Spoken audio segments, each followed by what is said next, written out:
It's not uncommon to see movie reboots from time to time, and in all honesty, they're even better now that we're technologically advanced and writers have improved with their storytelling. For today's video, we're sharing with you a list of movie remakes that are actually better than the original, so make sure you keep watching today's video if you want to know more. Starting today's list, we have West Side Story. West Side Story was first staged as a Broadway musical in 1957, with loose inspiration taken from Romeo and Juliet by William Shakespeare. Soon later, in 1961, Jerome Robbins, the play's original author, and director Robert Wise worked together to adapt the play from the stage to the big screen. Several Academy Awards, including Best Picture, were given to its film adaptation, which was a hit. The classic tragic love story is updated in Steven Spielberg's 2021 adaptation, nevertheless, to more accurately represent the individual's cultures, in contrast to the 1961 version, in which Natalie Wood and George Chakiris wore heavier makeup to seem Puerto Rican. Spielberg's remake features Puerto Ricans and others of Latino origin. West Side Story from 2021 has made room for more truthful portrayals by supporting diversity. Rachel Zegler is the first actress of Colombian heritage to win the Golden Globe for Best Actress in a Musical, thanks to the success of West Side Story. Moving on to the next, we have Little Women. Little Women, a beloved American novel by Louisa May Alcott, had been adapted numerous times for film, television, and even anime.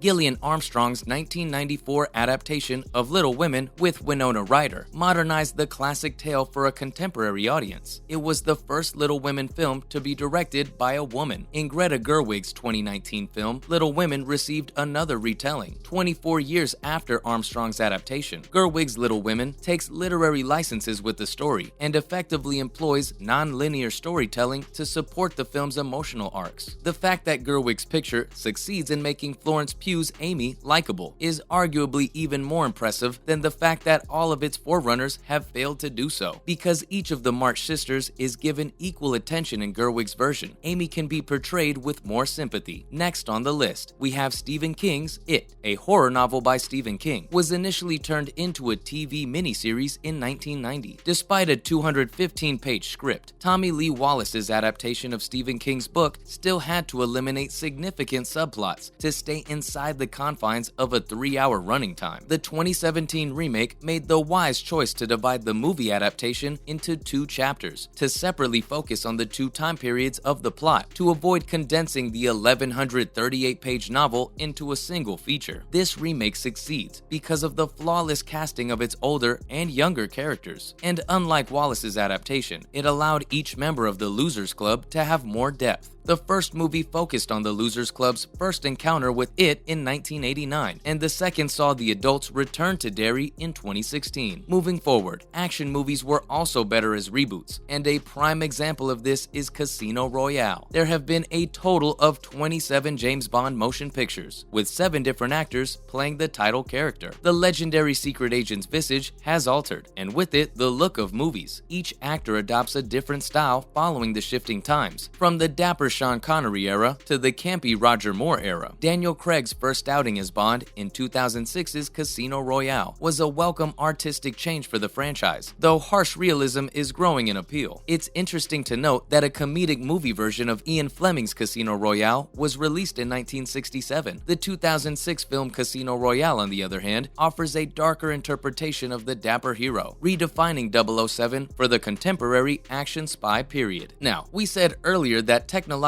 advancements made things better, right? And this is most evident in Dune. Frank Herbert's Dune, hailed as a classic work of science fiction, is a monumental undertaking to adapt. Herbert's work is a rich narrative with 412 pages of lore and politics that has been translated into films, miniseries, and video games. David Lynch, a master of the weird, tried to adapt the science fiction book in his 1984 movie with Kyle MacLachlan, Sean Young, and Sting. Denis Villeneuve's 2021 adaptation realized the advantage of breaking the plot into 2 chapters to allow time for establishing the rich lore of Arrakis and the Atreides family, whereas David Lynch attempted to condense the dense novel into a 2-hour picture. With technological developments, Villeneuve's picture also modernizes Lynch's gory effects in favor of stunning imagery made possible by advancements in CGI and green screen technologies. And of course, we wouldn't miss including The Thing in today's list. The Thing from Another World, released in